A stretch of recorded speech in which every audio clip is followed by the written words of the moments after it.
I'm 23 and I feel like I'm starting over. 3 years ago, I took a huge leap of faith starting this channel. I was so uncomfortable, I didn't know how to speak on camera, but I did it. In the meantime, a lot has changed. I reached 80,000 subscribers, got invited to YouTube events, launched my newsletter, grew my Instagram and my TikTok, but something happened. My YouTube channel landed in a place that I don't want to be in. At this point, I feel like I can either make videos that people love, but that end up on the hustle culture side of the internet, or I can make videos that resonate with the girlies, but don't do that well. Something is just off. And instead of quitting, I'm rebuilding from scratch. So this is me figuring out how to build a real brand, a real community, and a life that actually aligns with who I am right now. And for this, I have 5 goals. First of all, build a community so that I'm able to help women who want to become their best selves and build their dream life better. Secondly, reconstruct my content strategy because something is just not aligned. Third, launch something I've been working on for a very long time, but I've made a mistake on working on it without thinking about how I'm actually gonna launch it. So I need to do it now. Fourth, share more of my thoughts, especially the ones that I cannot make a full video about, through my newsletter and through writing. And maybe most importantly, rebuild my aesthetic and my visual brand. But first, let's see where we're starting. Okay, so before I can actually rebuild anything, I need to understand where I am right now. The truth is, my brand right now, my whole online presence somehow feels disconnected. I feel like the content that does well on my channel doesn't fully reflect who I am. And you know, analytics don't lie. It just shows that some videos ended up on some interesting corners of the internet, and the audience that came through those videos isn't exactly the one that I'm trying to speak to right now. To give an example to illustrate this, if now I post a video about soft habits, soft feminine habits, it's something that I feel really aligned with. However, there are people who I feel like followed me because they thought I'm gonna give them some like hustle culture discipline habits. And of course, they don't watch it. And as a result, YouTube just thinks like, oh my God, this content is really bad. Let's stop suggesting it.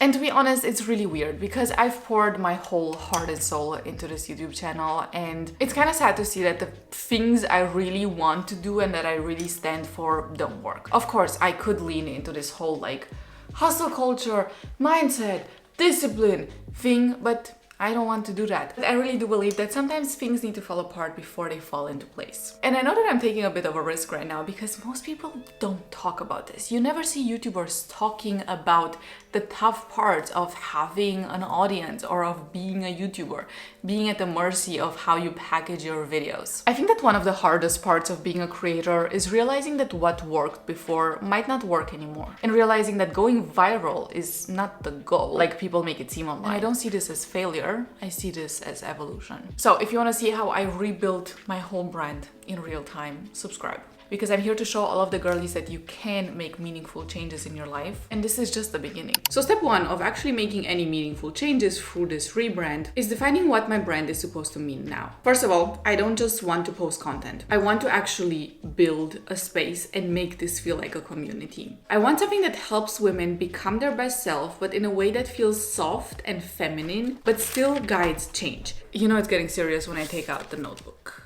Let's go.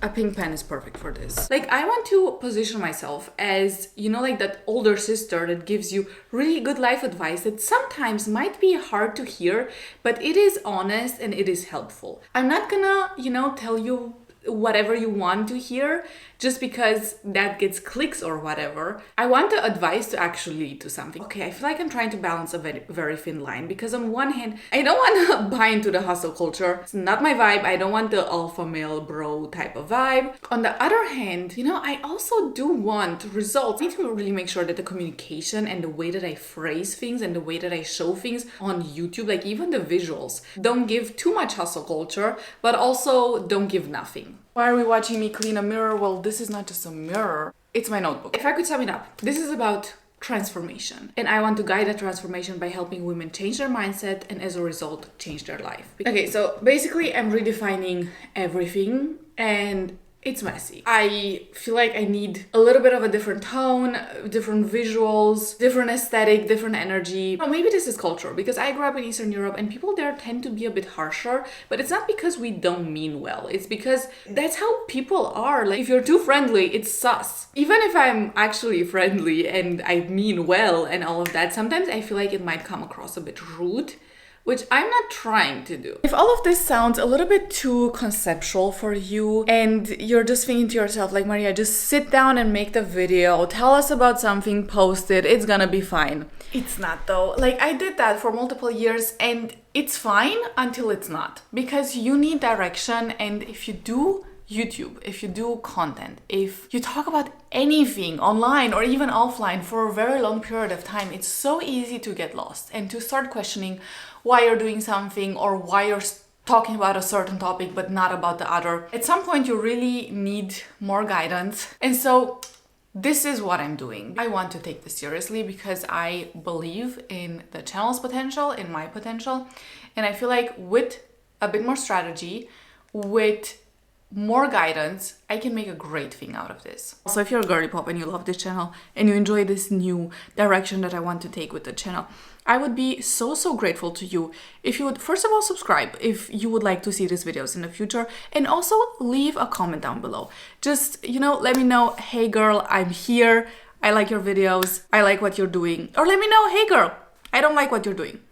That's also fine. Leave a comment because that will help me so much. Thank you so much. I basically just started by auditing everything. What worked, what didn't. And I was really thinking about who I really wanted to talk to. And then I asked myself, if I would start today, what would I create? And I feel like that was a really important step. Because the next step is to rebuild my content strategy. And not to do the content that I think people want, but to make the videos that actually show what I have to say. I want my videos to feel like conversations and not performances. I want to show my growth and my learnings in real time, and I don't want to just share advice that feels like it's coming from nowhere. And that means experimenting a lot with formats, tones, and storytelling, maybe doing fewer sit-down videos, maybe more cinematic ones, maybe more voiceovers, maybe more real moments. That's the question, like, what should I do? This is a trial and error part where I get to rediscover my voice. I've actually already done some preliminary trial and erroring this whole year. Maybe you've noticed I've been posting a lot of videos on different topics because I wanted to find out what works and what doesn't work. Also for me, but also for you. Let me share what I found because these things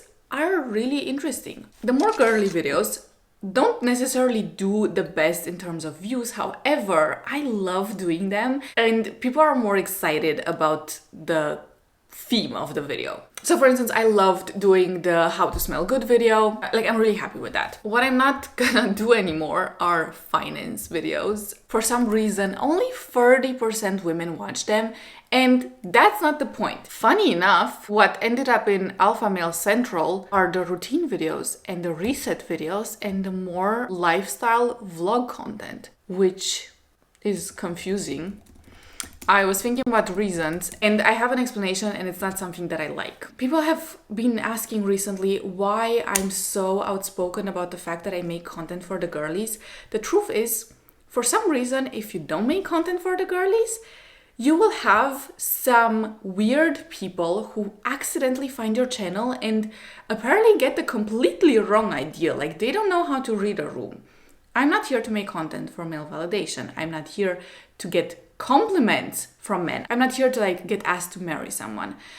I don't care about that. And I feel like those types of comments and of interactions with my content make it a difficult space for women to be in. If I would watch someone else's video about, their morning routine or about how to do this and that, and I would see the whole comment section flooded with weird requests, I would run. And so I don't want that for any woman who comes on this channel. And it's something I feel like I have to set a boundary. We talk a lot about boundaries on this channel. That's my boundary. No weird stuff. There are other websites for that. I don't want to be involved in it. Anyway, that was a parenthesis. With what I learned from this whole trial and erroring over the past year, even more than that, like a year and a half, I feel like I've been doing so many different videos and I've really learned what I like and what I don't like to make. So from that, let's create new content pillars. Well, with that out of the way, I got to work. I'm still here. I'm still here. Sorry for that. What I meant to say is that I worked a lot. I literally just woke up and sat back down. Okay, I promise I haven't been sitting here the whole night. I went to bed, but then immediately sat back down. I had to grab a coffee first of all. What am I doing? But I have to admit, it wasn't all bad. It is kind of fun to build something, to create something. I love this part of the creative process where you feel like you lose yourself in the work, in the decisions. You get into a flow state and everything seems easy. Of course, it's not always easy. Another day, another sleigh. And it means working long hours and putting a lot of effort in, making a lot of decisions, feeling overwhelmed at times. But in the end, you're creating something from the ground up. And that is incredible. I've also done a lot of research. So basically, this is one thing that I learned from my degree. Marketing and having a strategy doesn't mean just like posting whatever you feel like posting and praying it goes well. Honestly, I feel like there might be some people out there who can do this, but that's like 1% of people. Because of that, I think it's always important to start with research. Research what works, research what doesn't, and then go from there. So I've done my research on, popular topics in like women's self-development niche. And I found some really interesting things because I feel like people are moving more towards the emotional side of things, like energy management, hormonal things as well, wellness, digital detox. Those are all huge topics. I've gotten some new ideas for my content from this. I will share some ideas that I've just decided to not use because I don't think they would either fit in my content, but also I'm just not the person to talk about them. Some women do a lot of interesting content about menopause. I cannot talk about that, right? I'm too young. Oh my god, my voice. Another thing is this like sensory self-care thing, like sound baths, like light therapy, longevity, like this anti-aging movement. I'm 23. Should I worry about anti-aging? I think not. Another topic is this AI improved wellness, using AI to track every single aspect of your life. And honestly, it was going pretty well until it wasn't. Okay, let me be completely honest. I feel like, building a brand, a company, a personal brand, a social media presence, whatever, all of that sometimes gets over-romanticized a lot. Like, it's definitely fun, but it's not always glamorous. And some days I have no idea what I'm doing. Some days I'm like really frustrated because everything takes way longer than I would have expected it to. Some days I'm also frustrated because I'm trying to juggle 10,000 things and more I realize that it doesn't really work. This is really scary because until now I've always done, just whatever I wanted. If I felt like making a video about healthy habits, I would make a video about healthy habits. However, if I want this YouTube channel to last long term and I want to help people, I feel like I do need to change. And this is scary. Like, change is always so scary. I talk a lot about change on my channel, and it always comes with this element of being scared because what if it doesn't work out? What if, something is weird? What if it works less than it did before? I started watching a YouTube video about how to build a community. That's literally the title. Why is this guy talking about the military? I don't want to build a military community. I know that for sure. Why is this about moving to the countryside?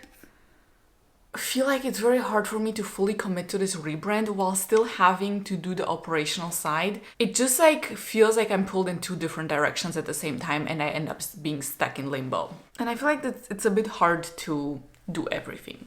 I did one good thing. I bought a new pen. The other one was a mess and it left a mess everywhere. My chair is dirty. So I deleted everything off the mirror and I'm gonna have to write it again. Look at this. This is stupid. I cannot even get it out. I'm starting to worry that I'm not gonna be able to do everything I want until end of the year. I really hope this... Oh yeah, it's fine.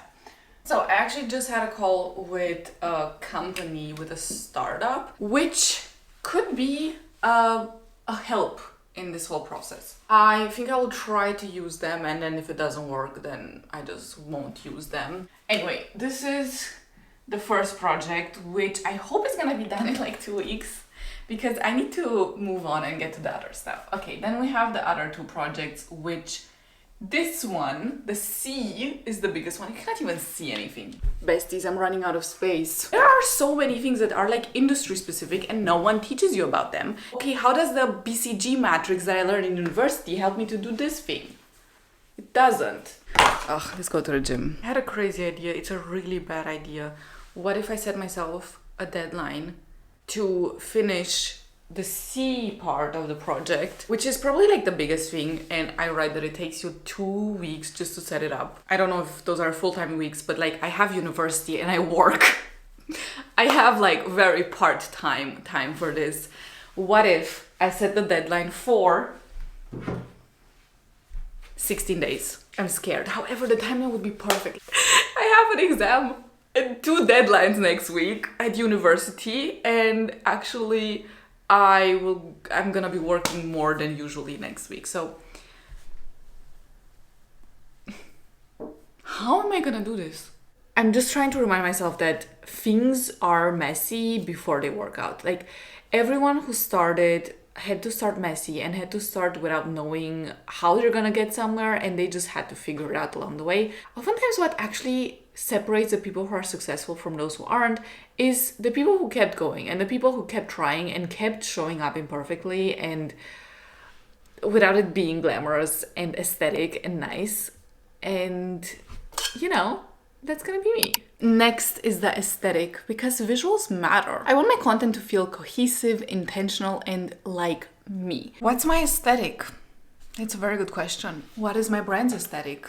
Another very good question, and one that right now I cannot answer. My brand colors until now were like beige, brown, black, white probably, and some type of red, which is also why this background looks like this. What is happening with my hair? I love this accent wall also with the light fixture that usually you cannot even see in videos.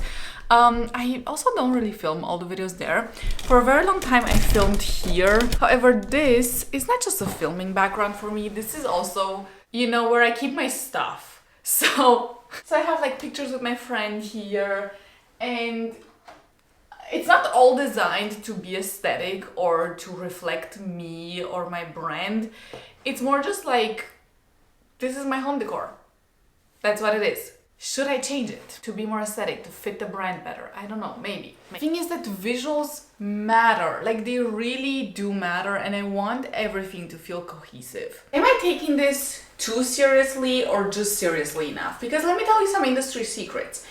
People show their brand and show who they are also by the clothes that they wear. Whole part of the process and the planning. So I would say this is on brand. Not so much. It's something I usually wear at work. This, one of my personally favorite shirts. Is this on brand? Maybe. One of my favorite dresses. Is this on brand? I feel like not really. Is this on brand? Not really. Is this on brand? Not really. Is this on brand? No, this is a work dress. Is this on brand? No. These are like 3 different things. None of them are on brand. Is this on brand? Is this on brand? Okay, so the conclusion from this is I need more clothes. I feel like I learned a very interesting lesson from this, which is, are you supposed to be the brand? Is the brand supposed to be you? Are you supposed to have the same aesthetic as your brand? Because the real question is, the one that is way more important than is this dress on brand or not. Am I on brand? Or am I the brand? And I feel like that is something I need to figure out. Jump scare. Good morning. I am shooting pictures for my journal. It's going pretty well. I looked on Pinterest. I made myself a little board with everything that I need, so I get the vibes. So I have to set up with the couch here. I think the background is decently aesthetic. Yeah, let's do it. I was about to get ready for the day. However, I have a better idea. You know this picture? Like, I feel like half of the world has seen this. This is iconic, and I've always wanted to recreate it, but I never knew for like what to use it, like what you do with this. But now I have some ideas. Like, of course, this is gonna appeal to girls. Jump scare.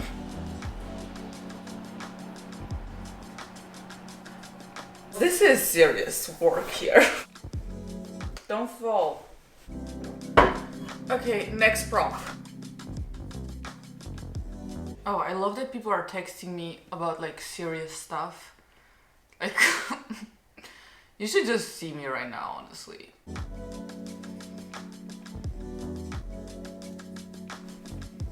I made another discovery. I cannot say that I'm happy about it. Let's take a look at some of my thumbnails. Take a look at this one. Would you say that this is a better thumbnail than this one? The answer is no. The second one is better, and I find that very interesting because I personally like the more minimalistic thumbnails. I am overwhelmed by the AI generated, extremely colorful, full of explosions and text and yellow and red and blue Mr. Beast type of thumbnails. Okay, I think now I made like a Notion page of about, I don't know, 20, 30 thumbnails that I like. What I notice is, again, I'm not gonna show these thumbnails because I don't want to be insensitive. Simple colors, beige, white, couple accents like butter yellow. Every now and then there's like one color that's like thematic across the whole thumbnail, like green for instance. A lot of overlays, quotes, some type of like journal book in the background, aesthetic pictures. Okay, besties, I think we got it. I still need to make a Pinterest board, but I feel like we're rapidly approaching the end of this step. And so this is the before. I love this. Like, this is cute, it's aesthetic, it fits with the title.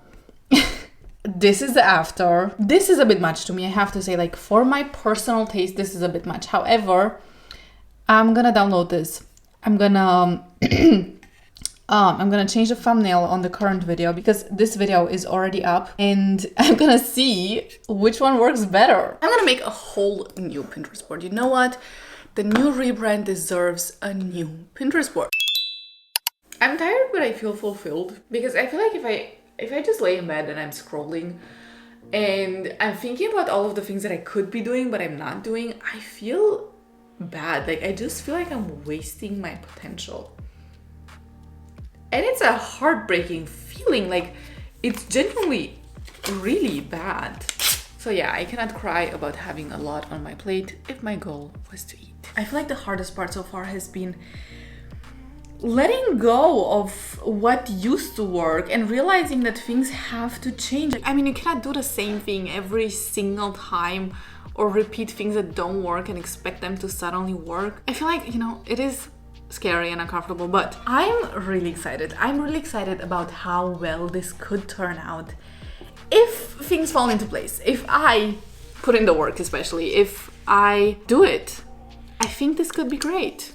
And I'm excited. I know rebuilding isn't easy because you have to question everything you've done until now and also notice the things you haven't been doing very well. And that is uncomfortable. And then also going forward and changing things, of course that's uncomfortable. It's change. It's always uncomfortable. But this really feels like the right step for me right now and for my YouTube channel as well. And maybe more importantly, this is the necessary step. So I don't know how this story will end, but I promise to take you along with me. Make sure to subscribe. Make sure to also join the newsletter. I might share some things on there as well. And with that being said, welcome to the rebuild era. I'll see you in the next one.